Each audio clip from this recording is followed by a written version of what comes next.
Jadi kalau untuk IPS teman-teman hanya bisa untuk program studi. Baik.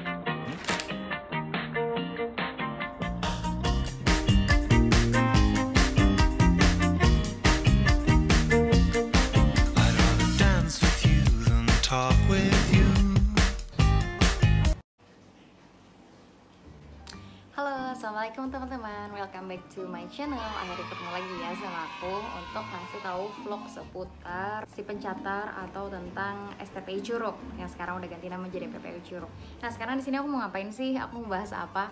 Nah, sekarang di sini aku pengen bahas tentang frequently asked question yang sering banget masuk ke aku. Yang pertanyaannya banyak yang berulang-ulang. Aku pengen ngasih tahu informasinya aja biar teman-teman yang lain bisa tahu. Yang pertama ini banyak kayak nanya kayak gimana sih caranya masuk STPI gitu. Tapi for your information ya teman-teman, dari surat ini bisa dibaca kalau seleksi si pencatar ini ditunda sampai waktu yang belum ditentukan. Nanti akan disampaikan lebih lanjut oleh webnya. Jadi kalian harus tetap pantau ya. Yang semulanya awalnya itu ditanggalkan pada tanggal 9 April 2020, tapi sekarang belum ada infonya lagi karena adanya pandemi ini, jadi belum bisa mungkin ya untuk diteruskan. Karena untuk mengurangi bahaya, ini teman-teman banyak yang nanya gimana sih caranya untuk jadi taruna, gimana sih caranya masuk STPI atau kedinasan-kedinasan lainnya. Jawabannya itu sama kok. Aku selalu bilang buka si pencatar.dethub.go.id. Di situ bakal ada semua informasi apa yang harus kalian lakuin, apa yang harus kalian butuhkan, apa aja yang jadi persyaratan maupun yang diperbolehkan ataupun yang nggak diperbolehkan untuk menjadi calon taruna.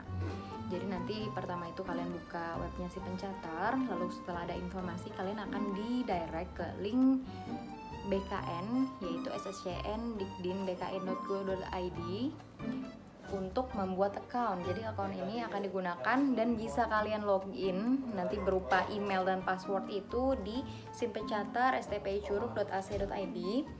Ini login untuk calon taruna, dan di webnya si pencatar.dethub.go.id juga nanti bakal ada pilihannya nih seperti ini teman-teman. Kayak pola kalian ini masuk jalur Polbit atau yang reguler. Dan akun ini akan langsung aktif ketika kalian sudah membayar, kalian sudah terverifikasi dan sudah membayar biaya administrasi yang tertera di web si pencatar.dethub.go.id ini. Lalu biaya, kalau tanya nih biaya tesnya tuh mahal nggak sih kak gitu. Jadi di webnya si pencatar pun udah dituliskan bahwa kapan harus membayar biaya untuk setiap seleksi. Jawabannya adalah untuk pembayaran dilakukan setelah peserta dinyatakan lulus dari tahapan seleksi sebelumnya. Jadi masih sama ya, berarti sistemnya seperti pada tahun 2015 aku daftar. Jadi kita itu mau tes pertama administrasi, baru besoknya kita tes. Setelah aku lulus, untuk tes selanjutnya tes psikotes itu bayar dulu baru tes, bayar tes kayak gitu ya teman-teman. Jadi kalau misalnya kalian nggak lolos ya kalian nggak usah bayar lagi gitu. Kalau misalnya kalian lolos otomatis kalian harus bayar untuk tes selanjutnya, seperti itu. Sekarang nih teman-teman aku mau bahas untuk di STPI atau di PPI Curug nih teman-teman. Banyak banget yang nanya kayak kak gigi aku banyak yang bolong, bisa masuk nggak sih? Sebenarnya masuk atau tidaknya sebenarnya kita coba dulu. Kalau misalnya kamu lolos di administrasinya lolos, terus kamu tes di SKD atau di TP tes potensi akademiknya lolos, psikotesnya lolos, terus pas di tes kesehatan hanya permasalahan gigi bolong, masih bisa ditolerir, mungkin masih bisa masuk. Tapi ada baiknya apabila gigi kamu bolong, sebelum kamu tes kesehatan sebaiknya kamu tambal dulu. Habis itu banyak kan juga nih yang nanya kak kalau buta warna parsial gimana, kira-kira bisa masuk apa enggak. Untuk buta warna itu tidak diperbolehkan karena di poin 8 di webnya ppicurug.ac.id di sini dinyatakan bahwa ketajaman penglihatan normal dan tidak ada kelainan buta warna baik parsial maupun total. Sebenarnya kalau dibilang nggak ada tolerirnya gitu. Terus ada yang nanya kayak kak boleh ngerokok, aku perokok berat, gimana bisa masuk nggak gitu.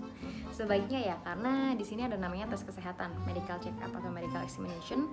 Jadi kalau bisa sebelum kalian tes kondisikan tubuh kalian sefit-fitnya gitu, sebaik-baiknya. Kalau bisa ya jangan sampai ngerokok, jangan sampai ada penyakit macam-macam gitu kan, karena sampai tes ambeien pun itu kan dinilai ya, dilihat, dicek gitu.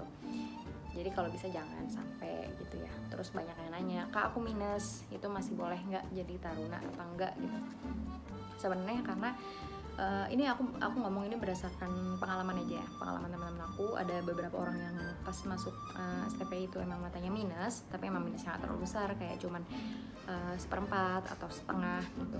Ada yang masih bisa lolos karena pas kita di tes itu tesnya langsung loh, yang pakai tes ditempel di tembok yang kayak gini. Terus ketika mereka dianggap bisa baca dan ternyata nilai yang lain masih memenuhi, ternyata masih bisa lolos. Tapi ada juga temen aku waktu itu yang minusnya mungkin besar, jadi dia ada yang nggak masuk, mungkin emang belum rezekinya. Temen aku juga ada waktu itu pengalaman, teman sekelas aku ya, dia itu minusnya hampir 3, tapi dia waktu psikotes dia dinyatakan lulus. Jadi sebelum tes kesehatan itu kan masih ada waktu ya, dia ngambil operasi lasik. Jadi dia lasik matanya untuk ngilangin minusnya. Jadi pas dia tes kesehatan, alhamdulillah matanya udah gak minus, dan alhamdulillah keterima dan udah lulus akhirnya bareng sama aku kayak gitu. Terus ada yang nanya, Kak, emang kalau misalnya udah lulus masih banyak yang nganggur ya gitu? Karena gini ya, STPI itu, PPI Curug itu sekarang adalah sekolah kedinasan, tapi bukan ikatan dinas, kecuali kamu pola pembibitan ya, kecuali kamu masuk dengan jalur pola pembibitan gitu maksudnya. Kalau misalnya kamu masuk jalur reguler atau swadana, otomatis setelah lulus kamu harus cari kerja sendiri. Paling nggak sama STPI-nya dibantu sih untuk persyaratannya, apa aja yang dibutuhin, terus persiapannya, pasti insya Allah bakal dibantu. Cuman kalau untuk tesnya itu benar-benar diri sendiri dan tidak ada jaminan untuk lulus apa enggaknya gitu.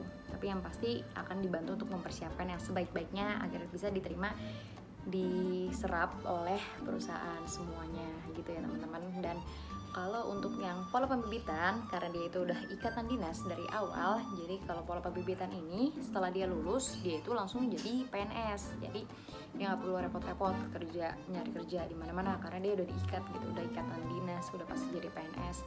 Malah dia yang ke kontrak gitu sama PNS untuk kerja menjadi PNS gitu.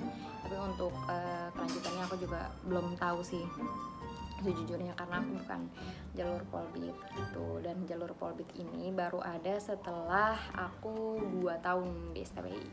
Jadi angkatan 2 tahun di bawah aku, 3 tahun di bawah aku baru ada jalur pola pembibitan. Jadi seperti itu.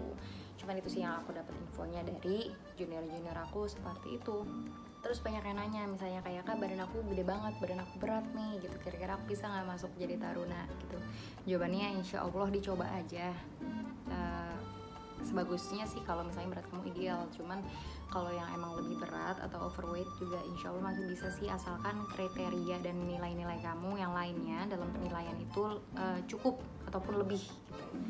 Jadi masih ada pertimbangannya. Terus banyak yang nanya tentang tinggi badan untuk pria minimal 160 dan wanita 155 cm ya teman-teman. Ini udah aku sampaikan yang beberapa kali, kecuali khusus untuk program studi D3 PKP minimal 165 cm, karena itu bakal ada tes renangnya juga ya. Terus untuk program studi D4 penerbang, pria minimal 165 cm dan wanita minimal 163 cm. Dan program studi D3 OBU minimal 165 cm dan wanita minimal 160 cm. Itu ya teman-teman. Terus ada juga yang nanya nih, kalau Kak, aku jurusan IPS, bisa masuk jurusan apa di STPI gitu.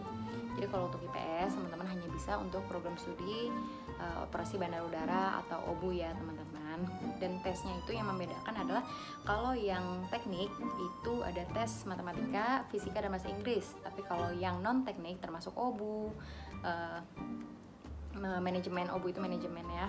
Dan yang lain yang non teknik itu hanya ada matematika dan bahasa Inggris. Jadi itu ya teman-teman yang membedakan antara jurusan teknik atau non teknik. Jadi yang IPS itu hanya matematika dan bahasa Inggris. Kalau untuk yang dari IPA dan mengambil jurusan teknik ada fisikanya, itu aja sih yang membedakan. Nah, dan ini nih teman-teman, syarat-syarat apa saja yang diperlukan bagi si pencatar 2020. Ada 18 kriteria yang teman-teman bisa baca di sini. Warga negara Indonesia, usia maksimal 23 tahun dan minimal 16 tahun pada tanggal 1 September 2019. Khusus untuk D3 dan D4 LLU ya, ada di sini kriterianya, karena untuk nanti ketika kalian lulus untuk menjadi seorang ATC minimal kalian berusia 21 tahun untuk mendapatkan license. Jadi kalau misalnya umur kalian belum nyampe 21 tahun, kalian nggak bisa dapat license, jadi kalian belum bisa kerja. Jadi masih nunggu sampai kalian ulang tahun istilahnya baru ntar dikasih license-nya. benar-benar usia kalian genap gitu. Dan di sini juga ada nilai rata-rata ujian yang tertulis pada ijazah tidak kurang dari 7,0. Nah, cara ngitungnya ini gimana? Cara ngitung rata-ratanya ini ada caranya sendiri di webnya, ntar bisa kalian download ya gimana cara perhitungan rata-ratanya. Jadi kalian bisa lihat dan nilai apakah diri kalian bisa masuk STPI atau enggak gitu, atau bisa daftar si pencatat atau enggak gitu.